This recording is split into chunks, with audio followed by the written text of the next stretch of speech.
ఇసుక మాఫియా 2016-17 600-700 కోట్లు ఉన్న ఇన్కమ్ ఇసుక 2025లో కూడా సేమ్ అదే ఉంది, 600-650. మొన్న నెల కింద నాకు కోపం వచ్చి ఏందైతే దీని కథ తెలుద్దాం అసలు దంచురాని దంచిపిస్తే అంతకుముందు 1-1.5 వచ్చేది పర్ డే, 1.5 యావరేజ్గా. నేను దంచడం మొదలుపెట్టినాక ఎగ్దాం 3.5 కోట్ల నుంచి 4 కోట్లకు పోయింది. రోజుకు 2.5-3 కోట్ల ఆదాయం పెరిగింది. ఒక్క సంవత్సరానికి 2 కోట్ల యావరేజ్ చేసుకుని 700 కోట్లు.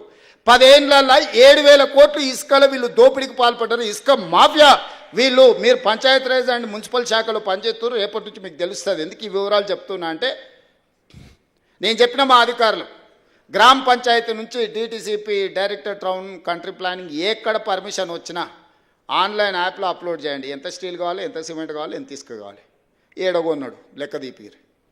ట్యాక్స్ ఎక్కడ పోతుంది, ఆటోమేటిక్ వచ్చి ఖాతాలో పడుతుంది. దొంగతనాన్ని మనం సాంకేతిక నైపుణ్యంతో నిరోధిస్తే లెక్క పక్కాగా తెలుస్తుంది. అందుకే దాన్ని కూడా సెంట్రలైజ్ చేయమని చెప్పిన. మైనింగ్ వాళ్ళను, మున్సిపల్ వాళ్ళను, పంచాయతీరాజ్ శాఖ వాళ్ళని అనుమతులు ఇచ్చేటోళ్లకు ఈ మెటీరియల్ ఎక్కడి నుంచి రావాలి. నేను మా వాళ్ళని లెక్కలు అడిగితే ఇంతకంటే పెరగదు సార్ అన్నారు. అవునా, అట్లనే రాండి కూర్చోండి అని ప్రిన్సిపల్ సెక్రటరీ, ఐఏఎస్లు వాళ్ళంటే పెద్ద పెద్ద చదువులు చదువుకున్న వాళ్ళు, మనకు చదువు లేదు. కానీ నేను ఒక లెక్క చెప్పిన, రాష్ట్రంలో స్టీల్ ఎంత అమ్ముడు పోయింది, సిమెంట్ ఎంత అమ్ముడు పోయిందో లెక్క తీయరి. ఆ స్టీలు ఆ సిమెంట్ ప్రకారం ప్రపోర్షనేట్గా ఇసుక ఎంత అవసరం ఉంటుందో లెక్క తీయరి. ఎందుకంటే స్టీలు సిమెంట్ జిఎస్టీ లెక్క ఉంటుంది కదా. ఆ సేల్స్ అన్నీ క్యాలిక్యులేట్ చేయించిన. వాళ్ళకి అర్థం కాలే ఎందుకు చేయిస్తున్నాం. ఇసుక ఎంత అవసరం అవుతుందో 4 కోట్ల మెట్రిక్ టన్నుల ఇసుక అవసరమవుతుందని లెక్క తేలేదు. నేను అడిగిన రోబో శాండ్ 1 కోటి మెట్రిక్ టన్నులు తీసేవా, 25%. 3 కోట్ల మెట్రిక్ టన్నులు సంవత్సరానికి ఇసుక అవసరం ఉంది. ఈరోజు ఎంత అమ్ముతున్నాం అంటే 1,25,00,000 అమ్ముతున్నాం అన్నాడు. అంటే 1,75,00,000 మెట్రిక్ టన్నుల ఇసుక దొంగతనం జరుగుతుంది. దొంగలు దొంగిలించి వీళ్ళకి అమ్ముకుంటారు. ఇసుక లేకుండా స్టీల్ సిమెంట్ వాడగలమా, నిర్మాణాలు చేయగలమా? అంటే ఏదో ఒక రూపంలో ఇసుక వాళ్ళ దగ్గరకు పోతుంది కదా. ప్రభుత్వ ఖజానాకు రూపాయి రాకుండా, ప్రభుత్వ లెక్కకు దొరకకుండా పోతుంది. కాబట్టి నాకు ఇవన్నీ తెలియదు. 4 కోట్ల మెట్రిక్ టన్నుల ఇసుక ప్రభుత్వ లెక్కలోకి రావాల్సిందే. మీరు ఏం చేస్తారో నాకు తెలియదు, ఎవరినైనా లోపలేయండి, నాకు లెక్క దొరకాల్సిందే అని చెప్పిన.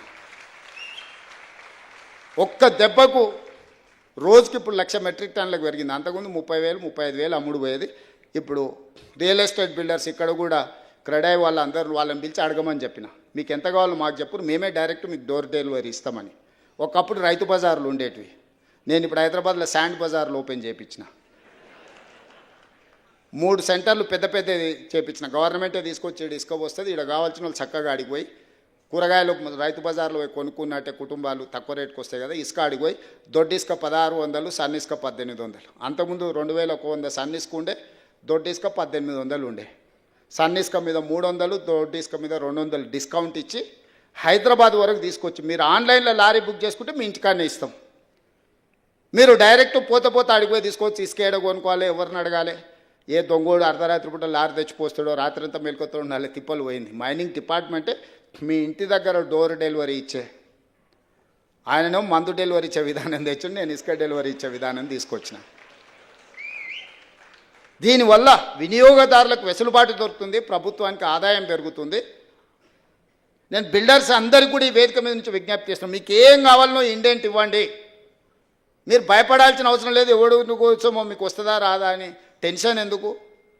మంచి బిజినెస్ చేసుకోండి, ట్రాన్స్పరెంట్ బిజినెస్ చేసుకోండి. చట్ట పరిధిలో చట్టపరంగా అనుమతులు తీసుకోండి, నిర్మాణాలు చేయండి, దానికి సంబంధించిన సామాగ్రి కొనుక్కోండి. కొనుక్కున్న ప్రతి రూపాయికి పన్నులు కట్టండి. మంచి పౌరులుగా తెలంగాణ రాష్ట్రం ఆదర్శంగా నిలబడదాం. ఇవన్నీ అద్భుతంగా చేసుకుందాం. రేపు జరగబోయే నిర్మాణ రంగంలో మీరు మంచి భాగస్వాములు కావాలి.